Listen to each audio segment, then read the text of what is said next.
During which month is it best to take the SAT? What are past year average scores and percentiles on the SAT? Hi, my name's Alyssa Bowlby. I'm the Executive Director of the Socratic Summer Academy at Colgate University, a program of the Ileana Leadership Foundation. And I'm here today to answer all of your burning questions about the SAT. If you're new to the SAT, whether you're a parent or a student, you definitely have questions that are similar to these. These are the questions that I've been asked every year after year, since I've started teaching the SAT in 2006. And it's totally normal to have these questions. If you are a student and you care about your score, or you're a parent and you care about your child's score, these are the right questions to ask, the right place to start. So I get asked frequently, during which month is it best to take the test? There are a lot of parents and a lot of sort of information in the parent world that the August test is easier than the October test, or the June test is easy and the May test is hard. And people are like, did you hear that? Is that true? Is that true every year? My kid said this, my other kid said this. So once and for all of the tests are comparable to one another. And so this also answers the question, what are past year average scores and percentiles? And how can I take a hard SAT one month, my friend takes an easy SAT another month, and a college compares us? So here's the deal. SAT scores, no matter what year you take them, as long as it's after the redesigned SAT in 2016, are comparable to one another. So that means that if you are in Asia and you take the test in November 2016, or you're in North America and you take the test in March 2019, those scores can be compared to one another. People are like, but how if one test is easy and the other test is hard? Well, two things. Sometimes your experience of the test isn't the same as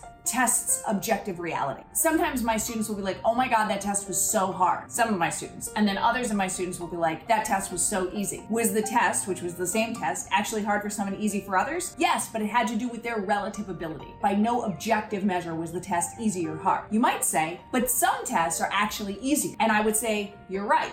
But the SAT controls for that. So most of you guys have seen at this point a bell curve, right? And a bell curve is a standard norming distribution where most of the folks lie in the middle. The fat 68%, 34% on the left side, 34% on the right side of the curve. So that adds up to the 68%. And then one standard deviation away from that, and then one standard deviation away from that. So that means that most people lie in the middle. Well, the SAT is normed so that 500, which is the median SAT score, is the score that the largest number of people get. And so it's designed, the test is optimized so that the results always look like a bell curve. So there's an easy way to see this. Go to practice test 1 and practice test 8 and pull up the raw to scaled score conversion. So a little bit of terminology. Let's get that out of the way. So your raw score is your total number of points right on the test. So let's take the math section. On section 3, there are 20 questions. On section 4, there are 38 questions. Add that together, you get 58, right? So if you look at the math, raw to scaled score conversion, you'll see that there are 58 numbers on the part that says raw for the math. That means that there are 58 possible questions you can get.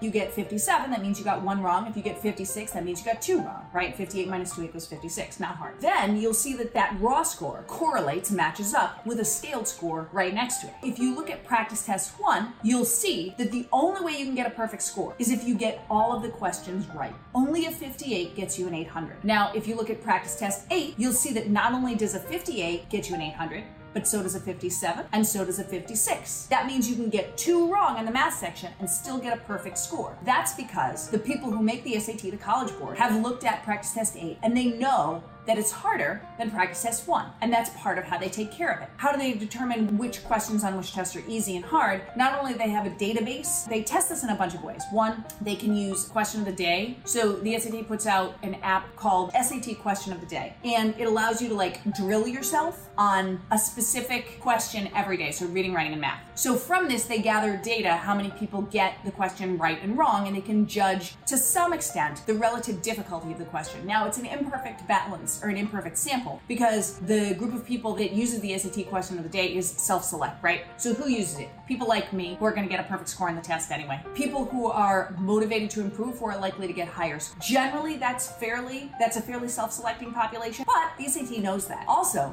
when they give the test, they know how many people get a certain question right and a certain question wrong, and they aggregate all of that information into their central database, and they say, okay, almost everybody who did number 38 got it wrong, then this is a level 3 difficulty. And if most people who did number 4 got it right, then this is a level 1 difficulty. And if about half the people who did number 19 got it right, then it's probably a level 2 difficulty. According to all of these measures, the SAT can norm it and basically shape it into this bell curve, which they they understand and they thus actualize as the standard distribution of SAT scores. For that reason, every SAT can be compared to every other SAT. It doesn't matter which one you take. Don't forget to subscribe if you would like to hear more of other students' and parents' questions. And feel free to send me an email at alyssa@socraticsummeracademy.com so that I can answer your question next. Have a great night, and thanks for watching.